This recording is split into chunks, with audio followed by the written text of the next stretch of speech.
त्यांच्या तर काही 4 झाले. आता तुम्ही त्यांचे 6 आले असते तुम्ही सांगितलं असतं तुम्हाला महापौर करायला येतच.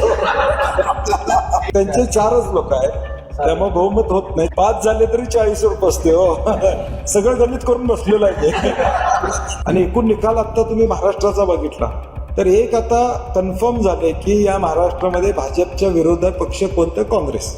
हे आता एकूण निकालावरून स्पष्ट दिसतं. आणि आता ते टीका करणार नाही, कारण की शेवटी तो निर्णय मी पण घेतलेला आहे. झाला आता तो निकाल मोठ्या मनानं मान्य करणार आणि आता जिल्हा परिषदला उतरणार. जुळवाजुळीला कोणी यायला तयार आहे आमच्या बरोबर? नाही, असं म्हणता येणार नाही. हे काय आहे की हा तांत्रिक विजय, म्हणजे आता मी जे सांगितलं, आता 16 मतं, 150 मतं, आपण ज्यावेळी एकत्रित मतं करू, उद्या आमचे जे बंडखोर उभारले होते त्यांची एकत्रित मतं केली तर आपल्याला लक्षात येईल की पुरोगामी नाही आहे. त्या विचारानंच पुरोगामी नाही असं ते म्हणतात, तर तसं नाही आहे. तर त्या विचाराचं अजून कोल्हापूरकर आहे म्हणून तर एवढा मॅन्डेट मिळाला. नाही तर महाराष्ट्रामध्ये बघतोय आपण 70% 80% या सगळ्या वातावरणामध्ये किमान आम्ही आमचा गड राखून या ठिकाणी ठेवला. लातूरमध्ये काँग्रेस आणि वंचित आघाडी अमित देशमुखांच्या नेतृत्वाखाली त्यांनी झेंडा त्या ठिकाणी लावलेला आहे. आणि म्हणून मला वाटतं ताकदीनं महाराष्ट्रामध्ये आम्ही जिथं शक्य आहे तिथं लढवण्याचा प्रयत्न केला. आणि एकूण निकाल आता तुम्ही महाराष्ट्राचा बघितला तर एक आता कन्फर्म झाले की या महाराष्ट्रामध्ये भाजपच्या विरोधात पक्ष कोणतं, काँग्रेस. हे आता एकूण निकालावरून स्पष्ट दिसतं. मुंबईमध्ये काँग्रेस जर वेगळी निवडणूक लढवली नसती आणि ठाकरे सोबत गेला तर चित्र बदललं असतं. आता काय आहे की निवडणुकीचं विश्लेषण 2 तासात होणार नाही. शेवटी ज्यावेळी आकडेवारी बाहेर येईल उद्या त्याच्यावर आपल्याला विश्लेषण करता येईल. कुणाला किती मतं पडली, कुणाच्या वॉर्डात कुणाचा फटका बसला, तर उद्या त्याच्यावर बोलणं संयुक्तिक राहील. मला वाटतं ठाकरे सेनेनी काही जागांबाबत आता मी टीका करणार नाही, कारण की शेवटी तो निर्णय मी पण घेतलेला आहे. त्यामुळे टीका करणं, आता इलेक्शन झाल्यावर कुणावर दोष देणं हे मला संयुक्तिक वाटत नाही.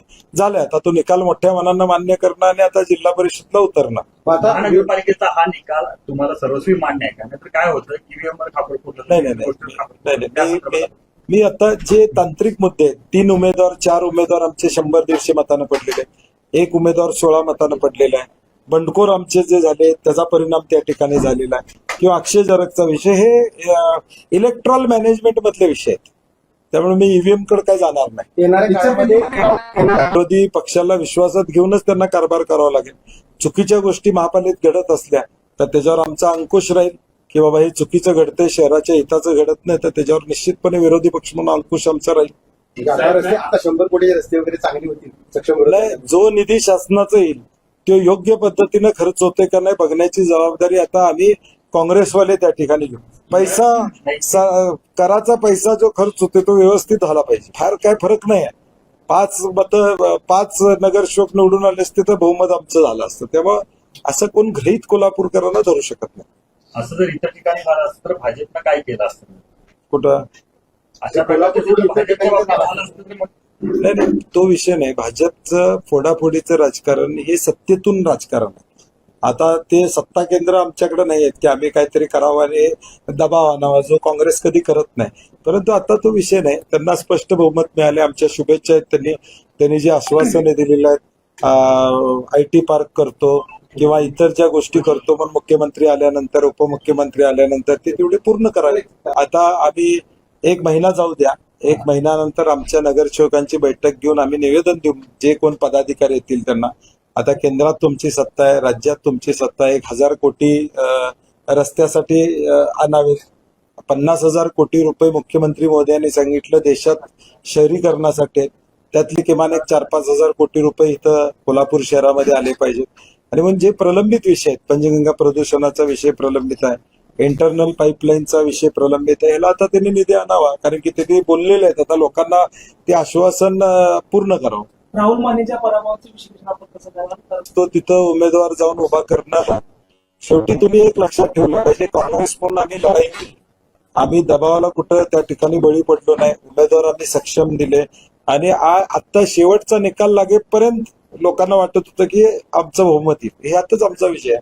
आपले मित्र साहेबांनी म्हटलं होतं की आम्हाला पाठिंबा द्या, नाही म्हणजे कुठं ते वेगळं होणार आहे त्यांच्या आता काही 4 झालेत. आता तुम्ही त्यांचे 6 आले असते तर मी सांगितलं असतं तुम्हाला महापौर करायला येतच नाही. ते पाठिंबा मागत होते. आता तुम्ही जर त्यांची पाठिंबा दिला तर बऱ्यापैकी बहुमतामध्ये नाही, नाही, येऊ शकते. त्यांचे 4च लोक आहेत, त्यामुळे बहुमत होत नाही त्यांचे. कोरिंदा देखील सोबत तुम्ही घेऊ शकता. हा, ते 5 झाले तरी 40 वर बसते हो. सगळं गणित करून बसलेलं आहे मी. कोल्हापूर जिल्ह्यातील सुझुकीची एकमेव डीलरशिप म्हणजे मोहिते सुझुकी. 16 वर्षांच्या प्रदीर्घ अनुभवासोबत तुम्हाला इथे मिळेल सेल्स, सर्व्हिसेस आणि स्पेअर्स एकाच छताखाली. 18% GST सह विविध योजनांचा लाभ घेण्यासाठी भेट द्या. मोहिते सुझुकी, काळा नाका, कोल्हापूर. मोहिते सुझुकी, उद्यमनगर, कोल्हापूर आणि मोहिते सुझुकी, सानेगुरुजी, कोल्हापूर.